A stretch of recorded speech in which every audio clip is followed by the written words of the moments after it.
আরেকটু রাখতে মনে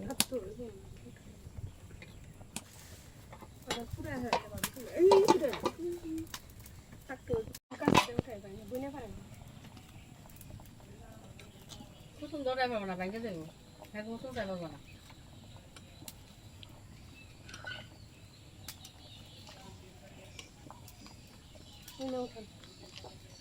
পারে বলে তো পারেন না কে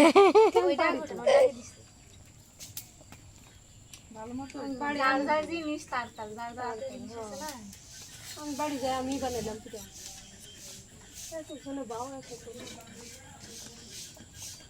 ক্যামেরা ধরে বয়ে থাকো আমার পিঠে উঠে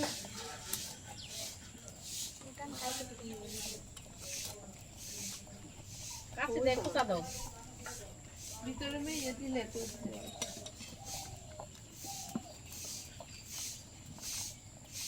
উঠেই না একটু করে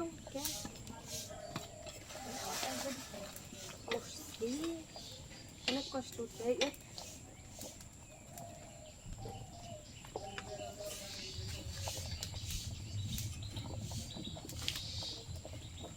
খোলাই না ভাই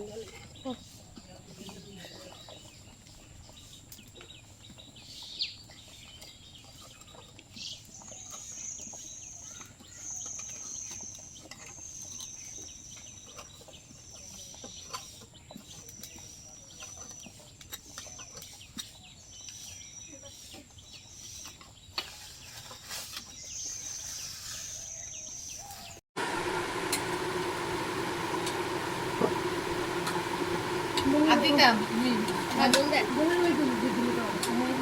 দাও দে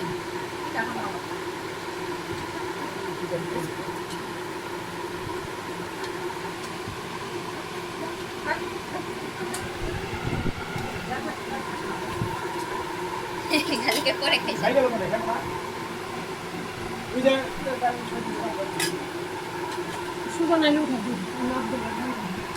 এই তো আমরা বাসার উদ্দেশ্যে রওনা দিছি তো এখন আমরা বাসায় চলে যাচ্ছি রাস্তায় আছি এখান থেকে একটু দূর হাইটা যেতে হবে তারপর ওখান থেকে অটোতে উঠতে হবে তো একজন অটোওয়ালাকে ফোন দিছে সে ওইখানে এসে দাঁড়ায় আছে নিয়ে যাবে আমাদের তো এই পর্যন্ত হাইটে যেতে হবে কারণ না এই পর্যন্ত অটো আসে না এই জন্যই নইলে এই রাস্তা ঠিক থাকলে এই পর্যন্ত অটো আসলে মানে আসতে সুবিধা হয় কিন্তু এই পর্যন্ত অটো আসে না ওই জায়গায় একটা জায়গার নাম আছে বেসপাড়া তো অটো ওই পর্যন্তই আসে যা তেমন কালো কালো লাগে তো ওই পর্যন্ত অটো আসে তো ওইখানেই আমাদেরকে এখন হাইটা হাইটা যাইতে হবে যাই হোক অনেক সুন্দর তার আদর যত্ন করলে আসলে কি মানুষের মাঝে মাঝে এরকম করে ঘুরতে হয় ঘুরলে এই যে সুন্দর আদর যত্ন আপ্যায়নগুলো করলো এগুলো বাসায় বসে থাকলে কিন্তু আর পাইতাম না ঘুরতে আসছি দেখে পাইছি তাই না এই জন্য আসলে ঘুরতে আসতে হয় আমার অনেক ভালো লাগলো গ্রামে এসে ঘুরতে এখন গিয়া বাসের জন্য দাঁড়ায় থাকতে থাকতেই মানে অবস্থা খারাপ হয়ে যাবে কেননা এখান থেকে বাস সহজে পাওয়া যায় না দেখি কি হয় যায় তাড়াতাড়ি হইলে তো ভালোই হইতো নাহলে বাসের জন্য আবার কতক্ষণ দাঁড়ায় থাকতে হয় কে জানে আল্লাহ জানে তো যাই হোক আল্লাহর নাম নিয়ে বের হইলাম এই যে আমাদের বাসা সব লোকজন তো গ্রামে আসলে তো সবাই শাক সবজি এটা ওইটা নিয়ে যান না তো এগুলা নিতে নিতে এক বস্তা হয়েছে এগুলো আবার আমার মামা লাগে মামা আমার মা চাচা তো ভাই মামা সাইকেলে করে আমরা যেখান থেকে অটোতে উঠবো সেই রাস্তায় উনি সাইকেলে করে নিয়ে গেছেন নাহলে ওই বস্তা আমাদের এইভাবে হাইটা নেওয়া যাওয়া সম্ভব ছিল না এর মধ্যে আবার হয়েছে বৃষ্টি একটু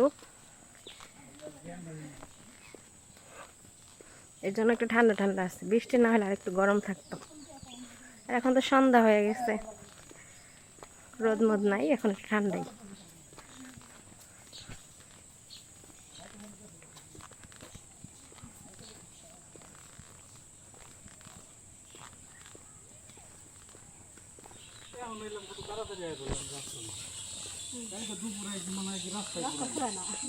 শিওর শিয়াল দেখেন, যে এগুলো সব শিয়াল,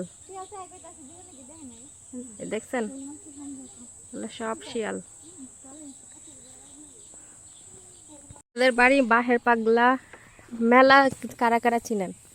এই যে এটা হচ্ছে বাহের পাগলার আস্থানা বলে এটা।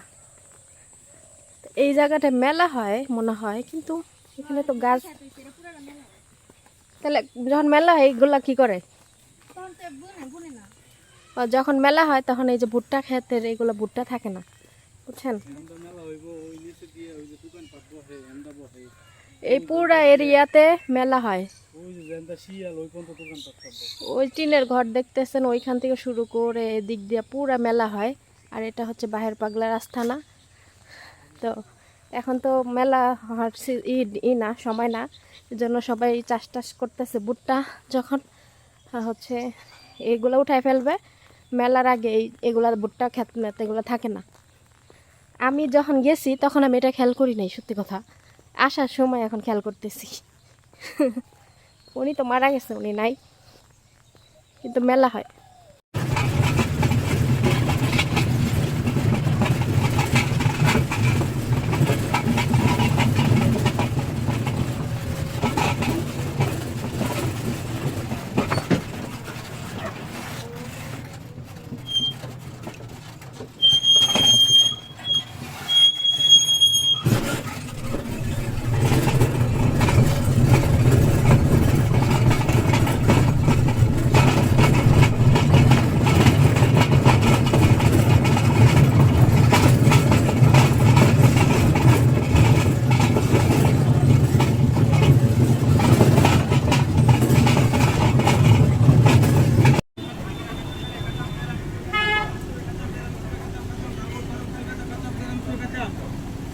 আমি একটা খানা বেলা তো বেলা কাটাম তেরাম শুয়ে কাটাম কাটাম জালতি জালত লে কাটাম তেরাম শুয়ে কাটাম কাটাম আর জাল্লা অনেক জালতিতে কাটাম তেরাম শুয়ে কাটাম। এই যেগুলো কামরাঙ্গা ভর্তা, কাসুন্দ না, কাসুন্দ, পেয়ারা, আচ্ছা আমের ইয়া নেন, ওঠান। তো সব কিছু দিয়ে আমার খাইছে, অনেক মজা হয়েছে, কিন্তু দেখে বোঝা যায় তেঁতুল দিছে মনে হয় না? না আমের আচার, হ্যাঁ। লেবুর রস।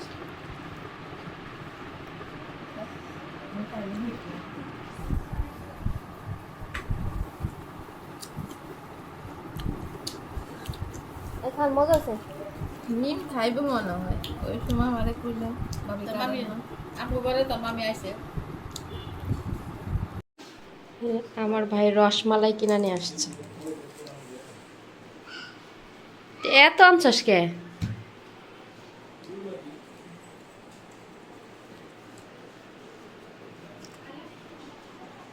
দুই বাটি রসমালাই কিনে নিয়ে আসছে। আর আমরা এই যে দেশ থেকে আমাদের পিঠা দিয়া দিছিল, আমরা খাইছিলাম আর দিয়া দিছিল। ফ্রিজে রাখতে হবে না? ও এক বাটি ফ্রিজে রাখা, এক বাটি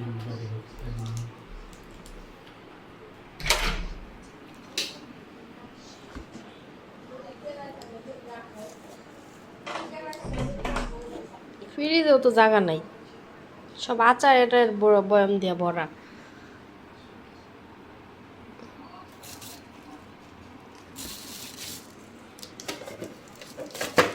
এনে রাখি। আচ্ছা, আপনাদের একটা জিনিস দেখাই। এটা গ্রাম থেকে সজ নিয়ে আসছে, গোড়া সজ, বড় সজ, এগুলো পরে ধুইয়া শুকায় ভাঙ্গাইব। আচ্ছা, এই যে পাতিলগুলা এখানে রাখছি, তো একজনে কমেন্ট করছেন যে এই পাতিলগুলা ড্রয়িং রুমের এখানে রাখলে অনেক বেশি বিশ্রী দেখা যায়, এগুলো রাখতে বলছে। ওয়াশরুমের উপরে একটা মানে স্পেস থাকে ওইখানে, ওইটা আমাদের রুমের ভিতরে আছে। তো আমরা কিন্তু এই দোতলায় ওই পাশের ফ্ল্যাটে ছিলাম, তো ওই পাশের ফ্ল্যাটটা আমি সামনে এসে কথা বলতেছি। তো আমরা কিন্তু এই দোতলায় ওই পাশের ফ্ল্যাটে ছিলাম। ওই পাশে এই পাশের সিস্টেম কি, এক পাশের দুইটা ইউনিট, তো এক পাশের ফ্ল্যাটে সব দুইটা করে বারান্দা থাকে। আর ওই পাশের যে ফ্ল্যাটগুলা, ওই পাশের সিরিয়ালে সব ফ্ল্যাট মানে একটা করে বারান্দা। তো ওই পাশে যে জায়গা ফ্ল্যাটের যে ইটা আছে, ওইখানে একদম নীরব, মানে এই পাশে যেমন রাস্তা আছে, এদিক দিয়ে মানুষ চলাফেরা করে, একটা জমজমাট একটা থাকে, ওই পাশে অনেক নীরব। তো আমি আর আমার ভাই তো দেশে বাহিরেই থাকি, অনেক সময় আমার ভাবি দেখা যাচ্ছে তাদের বাড়িতে যায়, আমার মা একা থাকে। তো ওই পাশে ফ্ল্যাটে একা একা নীরব জায়গায় থাকলে না ভয় পায় আমার মা, ঠিক আছে। তো আবার কাপড় চোপড় শুকানোরও সমস্যা, একটা বারান্দা তাও চিপা, একজন মানুষ ঢোকা যায়। তো আর এই পাশে বারান্দায় 2টা রুমে 2টা বারান্দা, আর রুমের ভিতরে যদি বারান্দা না থাকে আমারও কেন জানি দম বন্ধ হয়ে আসে। তো যাই হোক, তারপরে আমাদের এই পাশে ফ্ল্যাট খালি হয়েছে। আমি 2 বছর আগে বেড়াতে আসছিলাম, তখনই এই পাশে ফ্ল্যাট খালি হয়েছিল, তখনই আমরা আমি পরে থাকাকালীনই এই ফ্ল্যাটে আসছি। আমি চলে যাওয়ার 4-5 দিন আগে ওই ফ্ল্যাট চেঞ্জ করে এই ফ্ল্যাটে আসছিলাম। আমি এই যে রুম টুম গুছাই দিয়ে আমি গেছিলাম। তো এই ওয়াশরুমের উপরে একটা স্পেস আছে, ওইখানে জিনিসপত্র রাখা যায়, কিন্তু আমরা যখন এই ফ্ল্যাটে আসি ওই পাতিলগুলো আমি ওই স্পেসে রাখতে চাইছিলাম বস্তায় ভরে, ঠিক আছে। কিন্তু ওইখানে ওই জায়গায় যে একটা জায়গা বানাইছে, ওইখানে কি করছে, পাইপ ট্যাপ দেওয়া, উপরে পানির পাইপ ট্যাপ ওই ওই জায়গার মধ্যে উপর দেয়ালের সাথে ফিট করা, ঠিক আছে। তো আমরা যখন পাতিলগুলো রাখতে গেছি তখন দেখি ওইখানে মানে পানি মানে ছিটা ছিটা পানি পড়তেছে ওই পাইপ দিয়ে। তো ওই পানি যখন ছিটা ছিটা পড়তেছিল তখন ভাবলাম যে এই জিনিসগুলো যদি পাতিলগুলো ওখানে রাখি, পানি পরে পরে পাতিলগুলো আরও নষ্ট হয়ে যাবে। তো এইটা করে পরে আর ওইখানে ওই জিনিসগুলো রাখা হয় না, ওইখানে কোনো জিনিসই রাখা হয় না, ওটা একদম খালি। তো পাতিল রাখার আর কোনো জায়গা নাই। আমাদের খাট তো বক্স খাট, খাটের নিচে রাখবো সেটারও জায়গা নাই, এত বড় পাতিল খাটের নিচে যাবেও না। আর বক্স খাট, খাটের নিচে কিছুই রাখা যায় না। তো এই জন্য আমাদের এই ওয়াল কেবিনেট যে সুকেস আছে এটার উপরে রাখা হয়েছে, আর জায়গা নাই, বুঝছেন। হ্যাঁ, অনেকেই বলছেন যে ভালো লাগে না এখানে রাখলে, এটা আমরাও বুঝি যে এটা একটা ড্রয়িং রুম স্পেস, এখানে মানুষজন আসলে, মেহমান আসলে এখানে বসে, ঠিক আছে। তো এখানে এই জিনিসগুলো রাখা আসলে এটা কোনো শোভনীয় না, সুন্দর লাগা দেখায় না। এখন কি করব, আমরা তো ভাড়া বাসায় থাকি, এখন জিনিসগুলো তো আর ফালাই দেওয়া যাবে না, জায়গা মতো এক জায়গায় এক জায়গায় রাখতেই হবে। তো বাধ্যতামূলক এইখানে এই জিনিসগুলো রাখা হয়েছে, বুঝছেন। নইলে হচ্ছে এখানে রাখতাম না আমরাও, কারণ আমি ঘর গুছানোর মানে আমার খুব শখ ঘর গুছানো, আর আমি খুব সুন্দরভাবে ঘর গুছাইতে পারি। আমার নিজের কাছে ওই জিনিসগুলো এখানে রাখা ভালো লাগে না, কিন্তু এখন বাধ্যতামূলক রাখতে হচ্ছে, আর জায়গা নাই রাখার, কই রাখবো, এই জন্য এখানে রাখছি, ঠিক আছে। তো কমেন্ট আসছে তাই উত্তর দিলাম। আর অনেক আর কেউ কেউ বলছেন যে আমার চুল করা হয়তো ভালো হয় নাই, এটা ওইটা। আমি চুলের রেবন্ডিং করি নাই, রেবন্ডিং করলে আমার চুল আরও লম্বা হইতো, আর চুল একদম স্লিম হইতো, একবারে মানে ঝরঝরা হইতো, একদম স্ট্রেট হইতো। কিন্তু আমি ওইটা করি নাই, কারণ ওই রেবন্ডিং করলে চুলের অনেক ক্ষতি হয়। আমি একটা ট্রিটমেন্ট নিছি, ঠিক আছে। এই ট্রিটমেন্ট নিলে মনে করেন যে চুল ন্যাচারালভাবেই থাকে, মানে ন্যাচারাল সিল্কি থাকে, মানে দেখে কেউ বুঝতে পারবে না যে আমি চুল কিছু করছি। আমি একটা চুলের ট্রিটমেন্ট নিছি, কারণ আমার চুল মানে অনেক খারাপ অবস্থা হয়েছিল, আমি জাস্ট একটা ট্রিটমেন্ট নিছি যাতে একটু চুলটা সুন্দর হয়। ন্যাচারাল স্টেট যেটাকে বলে, এটা হচ্ছে ওই যে বটক্স ট্রিটমেন্ট, ওইটা আমি নিছি। বটক্স, ক্যারাটিন, এগুলা ন্যাচারাল স্টেট, বুঝছেন। এগুলা দেখলে বোঝা যায় না যে এগুলো স্টেট করা হয়, এগুলা ন্যাচারালভাবে চুলকে ন্যাচারালি মনে হয় যে এগুলো ন্যাচারাল চুল। তো আমার চুল এরকম থাকবে, এটাই স্বাভাবিক, কারণ তো আমি রেবন্ডিং করি নাই। রেবন্ডিং করলে চুল দেখলে বোঝা যায়, চুল একটা আলাদা একটা গ্লিজ দেয়, ঠিক আছে। আর ওগুলো অনেক ক্ষতি, আমি কয়েকবার রেবন্ডিং করছি চুলে, ওগুলো আমি আর জীবনও করবো না, এই জন্য আমি একটা ট্রিটমেন্ট নিয়েছি। আচ্ছা, যাই হোক, তো এগুলো যত্ন নিলে ঠিক হবে, ঠিক হয়ে যাবে। আর এগুলো করা অনেক ধৈর্যের ব্যাপার, আমি আর জীবনে এগুলো করবো না, আমার একদম ধৈর্য মানে নাই। আমরা দেশ থেকে আসছি, ওখানে থাকাকালীন বৃষ্টি হয়েছিল, তো হচ্ছে ভাবছিলাম যে আসতে পারবো কি না, যাই হোক বৃষ্টি কমছে, আমরা ওই কমের মধ্যেই চলে আসছি। কেননা আপনি যেখানেই যান না কেন, বেশি দিন যেখানেই থাকবেন না কেন, বেশি দিন কোথাও থাকা উচিত না, তাহলে ওই আদরটা থাকে না। 1 দিন 2 দিন ঘুরে চলে আসলেই ওই আদরটা পাওয়া যায়। আর যেহেতু আমরা এখান থেকে গেছি খালি বাসায়, আর আমাদের বাসার কয়েক বাসা পরেই একটা বাসায় গ্রিল কেটে চুরি করে নিয়ে গেছে অনেক কিছু, 15 ভরি স্বর্ণ ছিল, এগুলো সব নিয়ে গেছে। তো সেই ক্ষেত্রে আমার মা অনেক ভয় পাইছে, যে ভয় পাইতেছিল যে খালি বাসায় রেখে আসছি। যদিও আমাদের এই বিল্ডিংয়ে সিসি ক্যামেরা আছে, প্রতিটা তালায় তালায় সিসি ক্যামেরা, মেন গেটে সিসি ক্যামেরা, সব জায়গায় সিসি ক্যামেরা। তারপরও একটা টেনশন না, যেহেতু আমাদের ফ্ল্যাটটা রাস্তার সাইডে, দোতলা, কেউ বায়া বায়া উঠে যদি গ্রিল কে কাটে, এরকম হয়েছে আমাদের গলিতে, আমাদের এলাকায়। এর জন্য আমার মা ওই টেনশনে ছিল।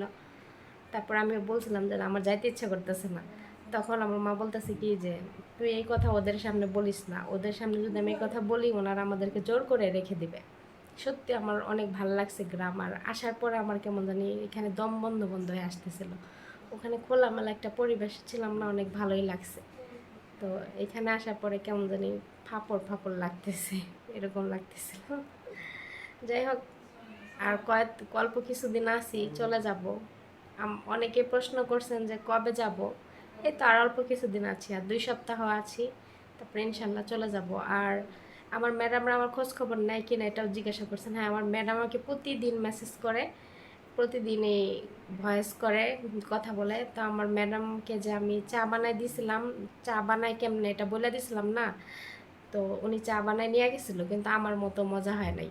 তো আজকে আমার ম্যাডাম আমাকে ভয়েস দিছে যে মানে ছবি দিছে, প্রথমে ওনারা স্কুলে পার্টি করতেছে, তো ওই ছবি দিছে, দিয়া পরে আমাকে ভয়েস দিছে যে আমি চা বানায় নিয়ে আসছি, কিন্তু টিচাররা সবাই চা খেয়ে বলছে যে আমার হাতের চাই বেশি মজা, মানে আমার ম্যাডামেরটা মজা হয় না, এটা বলছে। পরে আমি আবার রিপ্লাই দিলাম ভয়েসের এরকম। পরে আবার আমার ম্যাডামের মেঝু মেয়ে ওরা সমুদ্রের পাড়ে ঘুরতে গেছে, ওইখানকার ভিডিও করে দিছে আমাকে, আবার ভয়েস দিয়ে বলতেছে যে আমি যখন দেশে যাব আমাকে নিয়ে সমুদ্রের পাড়ে যাবে, তারপরে আমার হাতের রান্না অনেক মিস করতেছে। তো আমি আবার জিজ্ঞেস করলাম ফয়সাল কেমন আছে, ওই ছোট বাচ্চা কেমন আছে, তো বললো সবাই ভালো আছে আলহামদুলিল্লাহ। তো ওরাও আমাকে খুব মিস করতেছে, আমিও করতেছি। তো ইনশাল্লাহ আর অল্প কিছুদিন আসি, চলে যাব। চলে গেলে আপনারা আবার ওমানের ব্লগ দেখতে পারবেন ইনশাল্লাহ।